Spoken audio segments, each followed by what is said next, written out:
la otra información que nos brinda el aspecto sociocultural. En lo social, el nivel de educación, el nivel de desarrollo, de accesibilidad a lo que es servicios de salud, a los servicios básicos de saneamiento, de agua, de desagüe, ¿no? Y con el tema de interculturalidad también que se considera. En el nivel de B, C y D, como mencionaba, es ya netamente el análisis propiamente de la configuración territorial. En el primer mapa lo que se observa es cuál es el grado de accesibilidad, de conectividad que cuentan estos centros poblados con sus capitales de distrito o de provincia. En el siguiente, cuáles son los centros poblados que predominan en determinados espacios, que ejercen una predominancia, ejercen mayor dinamismo hacia el resto de los demás centros poblados. Y la siguiente es el cruce de información que se tiene de las características físico-geográficas con las características socioculturales que presenta la provincia o el espacio territorial que se está analizando. Y finalmente, estas tres informaciones, al hacer el cruce, nos dice cómo realmente debe estar organizado ese espacio territorial, es decir, a través de las unidades geográficas homogéneas, que es lo que te dice la misma norma, ¿no? Y en la práctica, cuando se desarrolla, eso es lo que nos indica. Y finalmente, una vez que tenemos ese mapa que nos muestra cuál es la forma de organizar ese espacio territorial, cruzamos con lo que se tiene los límites referenciales de esos distritos que comprenden dicha provincia, y ahí nos indica las acciones de demarcación territorial a realizar. Esto es lo que nosotros, cada vez que culminamos un LZ y que es aprobado, socializamos a la población e indicamos a los alcaldes, tanto del nivel provincial y distrital, y decimos, ¿saben qué? Su provincia debe estar organizado de esta manera. Antes eran seis distritos que conformaban esta provincia. Hoy día, de acuerdo al análisis que se tiene, de acuerdo al estudio de diagnóstico y zonificación territorial, nos dice que solamente deben ser 4 distritos. Es una mejor forma de poder organizar y de poder ordenar el espacio territorial. No solamente desde el punto de vista físico, sino también influye, como lo han visto, la parte económica, la parte social. No está separado, es uno con lo otro. Y es por ello que la demarcación territorial es uno de los instrumentos base para lo que es la gestión del territorio o el ordenamiento territorial propiamente. Ahora, lo ideal es que, teniendo estos resultados, el proceso de saneamiento se implemente de acuerdo al resultado que se tiene en el EDC, pero muchas veces no se está dando así. Yo imagino que hay muchos gobiernos regionales que no lo estamos implementando así, y no porque no querramos hacerlo, sino porque lamentablemente el ente rector no lo está tomando así las cosas.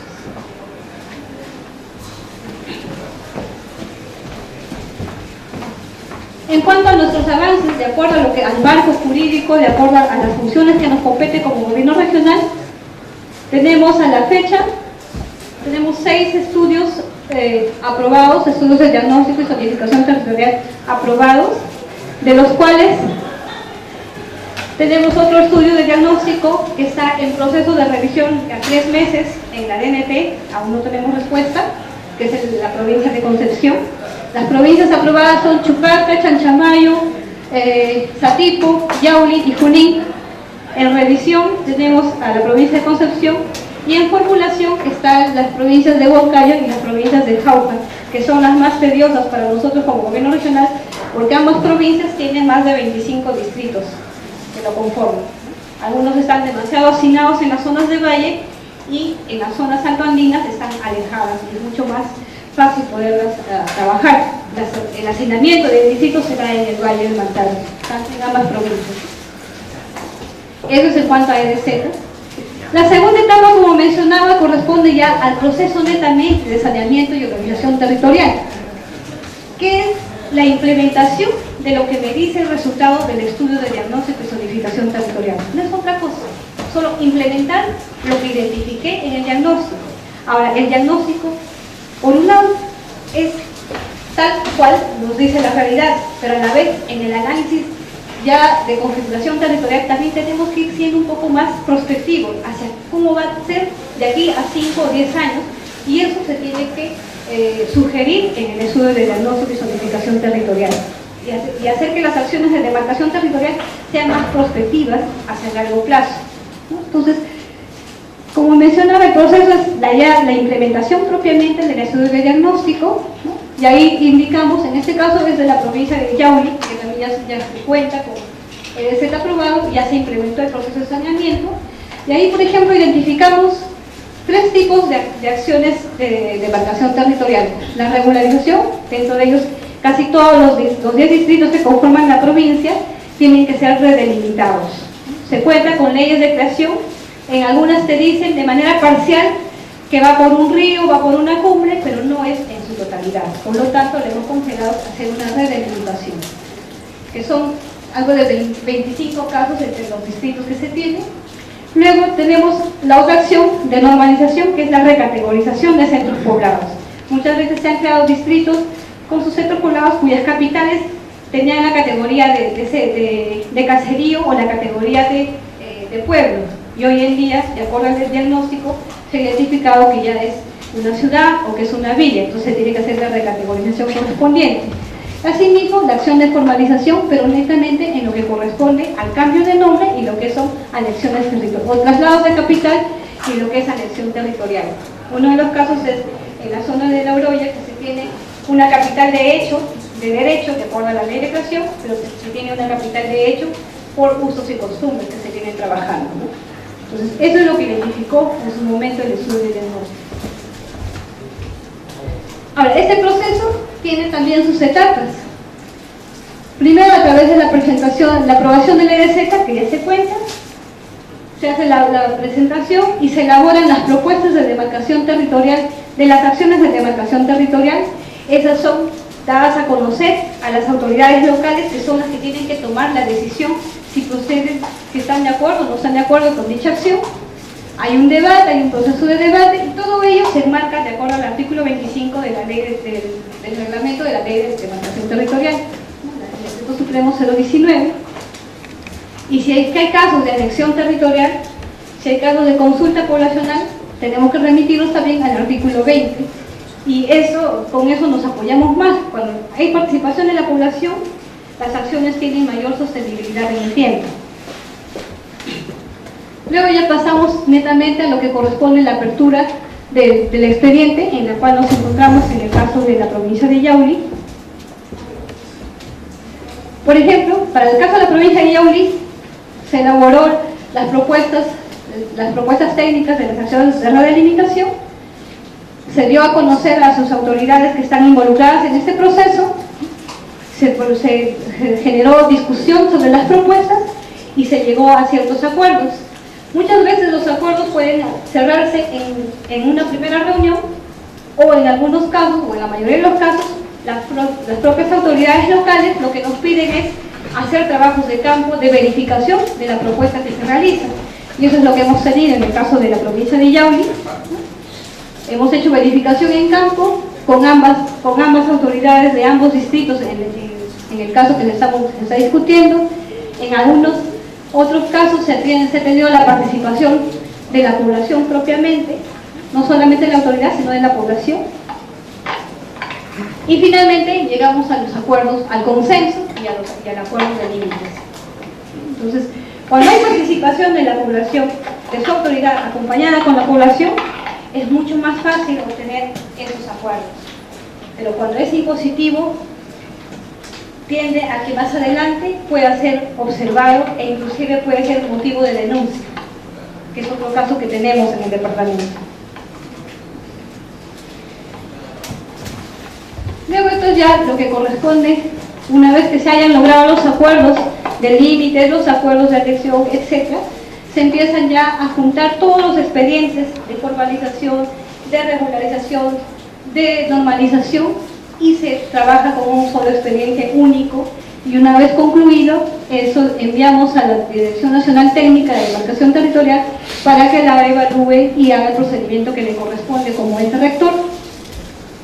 Posteriormente, la DNT elabora también revisa el anteproyecto de ley y si todo está ok, le emite al Congreso para que en el Congreso, a través de la comisión que corresponda, sea evaluado, sea dictaminado y finalmente, si es que todo es positivo, se cuenta con la ley de delimitación y organización territorial de la provincia que se está trabajando.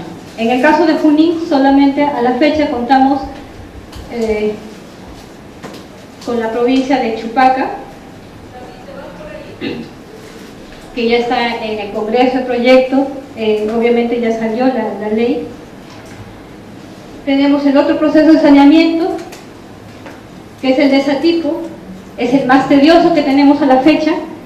Se inició el año 2008, pero que lamentablemente por temas de incompatibilidad, más que nada de intereses políticos de los alcaldes, seguimos arrastrando a la fecha, ¿no? Que es el caso más sonado que tenemos entre Mazamara y Pangoa, porque hay posiciones de comunidades nativas y de colonos. Entonces, ahí un poco se ha distorsionado la aplicación de la norma y hasta la actualidad no hemos logrado el acuerdo, el cierre de límites, ¿no? Ahora se ha implementado una nueva ley, el tema del arbitraje. No sabemos en qué medida el proceso de arbitraje, de demarcación territorial, ayudará o ayudará a la solución, y eso va a depender de cómo lo manejen, de cómo lo enfoquen los árbitros territoriales, que creo yo que aún no tenemos especialistas en demarcación territorial, abogados en demarcación territorial, que puedan ser los árbitros que correspondan y que analicen las normas y las implementen como tal.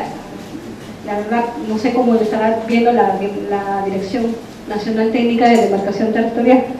Y aparte de eso, tenemos también dentro de este propio proceso de saneamiento los límites interdepartamentales, que son parte de este proceso de saneamiento, en el caso de Satipo, que justo uno de ellos es el tema que tenemos hasta en la actualidad con Cusco. La otra provincia que se está trabajando es la provincia de Chanchamayo. Esta provincia ya se cuenta con el expediente único, aún no lo hemos emitido porque justamente así como estas fechas de sí, ya terminó ya. Justamente tenemos aquí un proceso de denuncia por el tema de cómo se llevó no tanto que se haya llevado mal el proceso de delimitación entre distritos, sino simplemente porque uno de los alcaldes desconoció la implementación del artículo 25 que te dice el decreto supremo 019 de la ley de demarcación territorial. Entonces, motivo de ello, el desconocimiento ha hecho de que nos presenten una denuncia, y una denuncia que obviamente el Poder Judicial no maneja muy bien el tema de demarcación territorial y le ha dado procedimiento positivo. Y hasta la fecha llevamos 3 años y no podemos concluir con este proceso de saneamiento en la provincia de Chanchamayo. Y la otra que venimos trabajando es la provincia de Yauli. Y a nivel interdepartamental, que forman parte de los procesos de saneamiento a nivel de provincia, está, como él mencionaba, el caso de Junín con Ayacucho, que se debe incorporar al proceso de saneamiento de la provincia de Satipo. El caso de Cusco, también al proceso de saneamiento de la provincia de Satipo. El caso Junín-Lima, que se está incorporando al proceso de saneamiento de Yauli, y el de Chupaca, que ya se tiene ley. Lo de Jauja Concepción aún no lo hemos trabajado, y el proceso de saneamiento de Huancavelica con respecto a la provincia de Satipo también. Finalmente, los avances que ha tenido el gobierno regional Junín en lo que es el departamento del mismo nombre, por un lado, desde el 2004 hasta el 2014, que son 10 años, que hemos ido encontrando, y en estos 2 últimos años que hemos encontrado vacíos y vicios en la implementación de las normas e instrumentos en demarcación territorial, no tanto por la institución que la está implementando, sino porque viene desde el ente rector.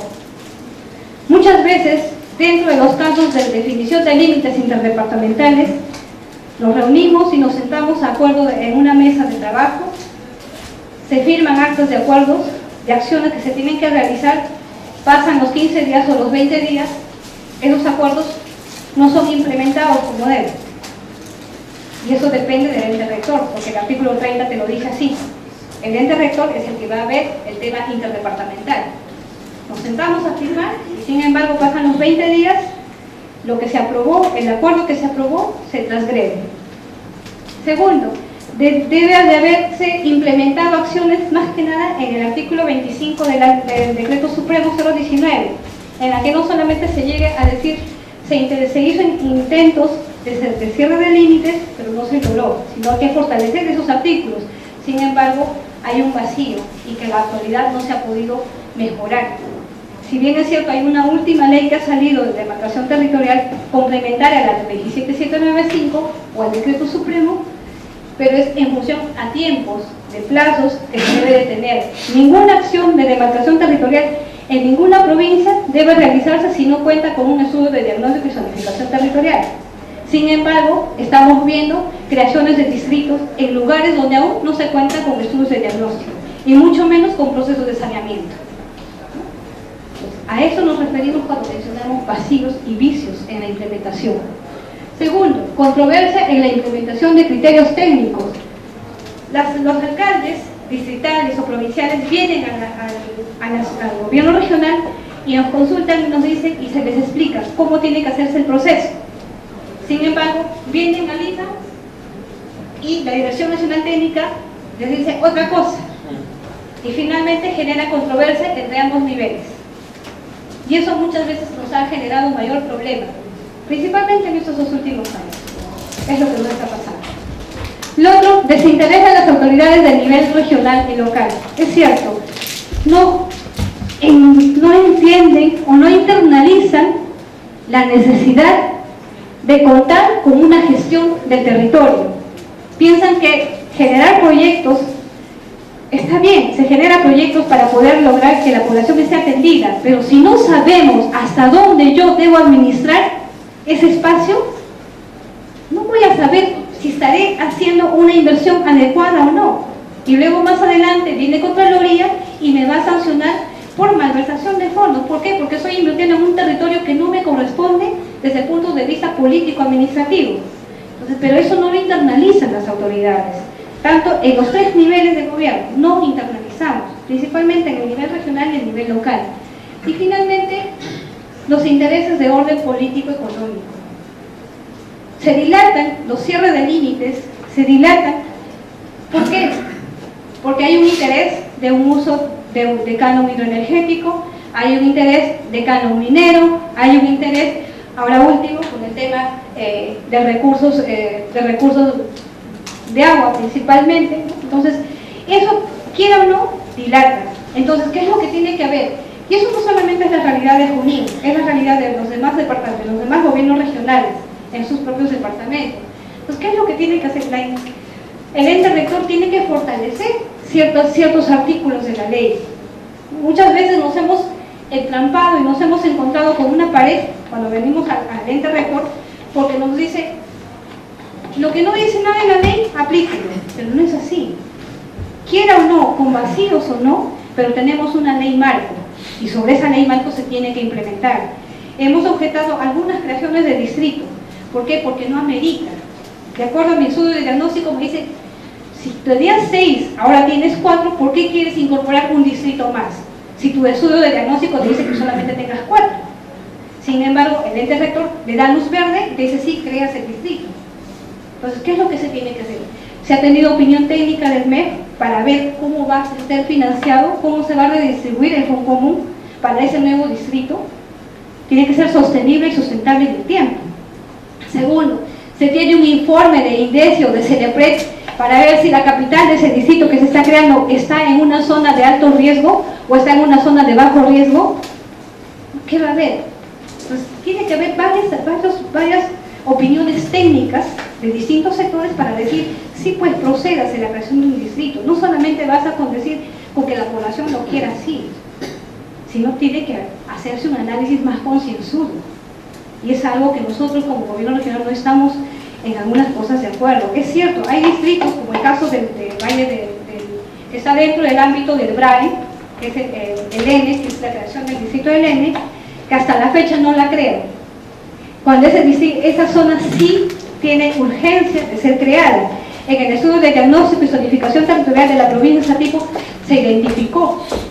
Sin embargo, el ente rector aún no lo aprueba. Pero sí tenemos otros distritos de otros departamentos que no han sido incorporados, no han sido identificados en su diagnóstico, pero sí a la fecha ya se cuenta con su situación de distrito. Entonces, esas controversias que hay está haciendo de que haya demora, que haya una lentitud en las acciones. Bueno, eso era lo que quería transmitir, la experiencia que tiene Julián. Finalmente lo dejo con esto, que siempre doy a los alcaldes, ¿no? Mientras los adultos buscamos protagonismos individuales, los niños buscan la satisfacción colectiva. Trabajemos por ellos.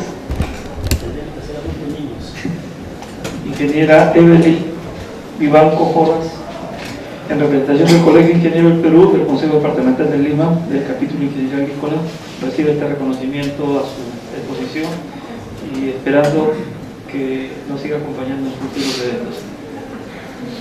Muchísimas gracias. Aplauso para la ingeniera. Vamos a invitar a pasar, por favor, el Colegio de Ingenieros a la Sociedad Nacional de Industria para participar en este foro tan importante. Bueno, me toca un tema creo trascendental, que es el de políticas territoriales.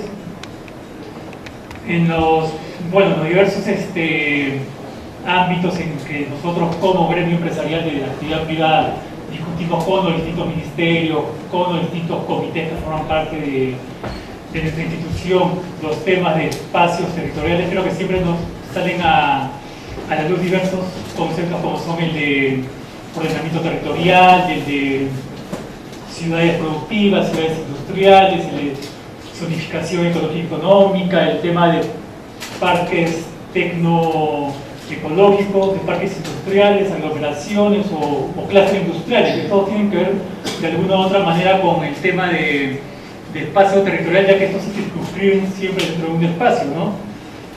Pero también surgen otros temas que tienen que ver con las brechas que existen a nivel nacional para que cualquier actividad económica que se establezca en un espacio territorial sea competitiva, no solamente a nivel del mercado interno con Lima, que es donde se concentra la mayor cantidad de actividades económicas, sino también a nivel internacional, que es lo que se viene buscando en los últimos años con los diversos tratados de libre comercio que viene firmando el Perú, o recientemente, por ejemplo, con el plan de diversificación productiva que ha desarrollado el Ministerio de la Producción, ¿no?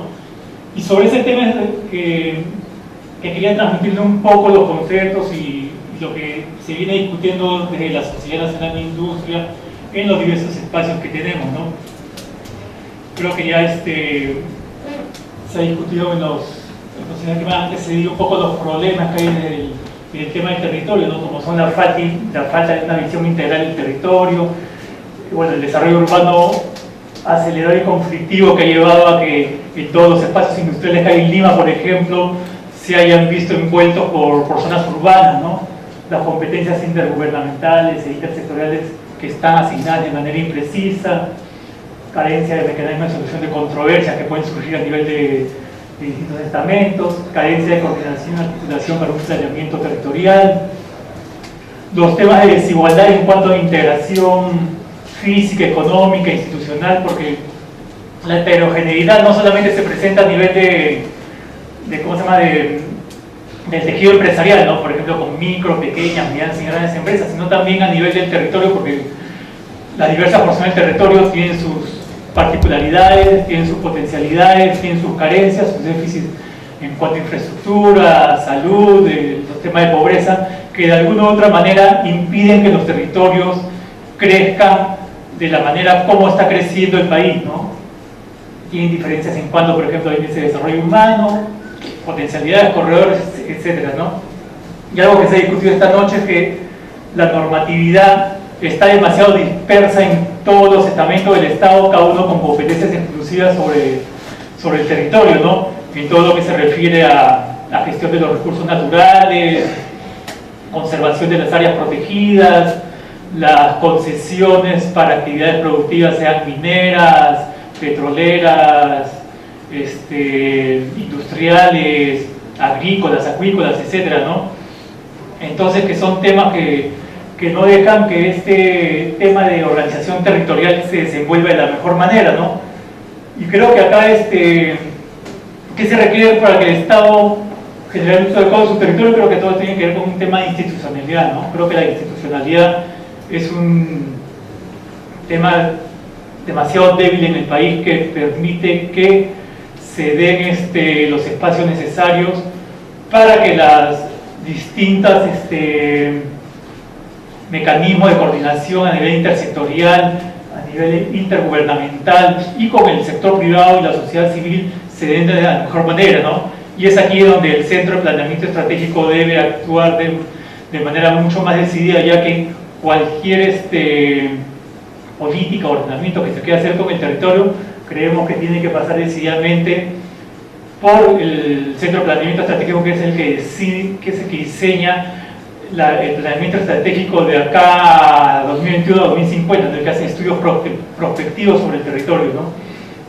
Sin embargo, como les decía al comienzo, hay una serie de brechas que se deben de cerrar antes de hacer cualquier tema con el territorio, y que nosotros, bueno, que es lo que se mantiene acá, ¿no? Primero, la parte central, todo lo que está referido con la calidad institucional,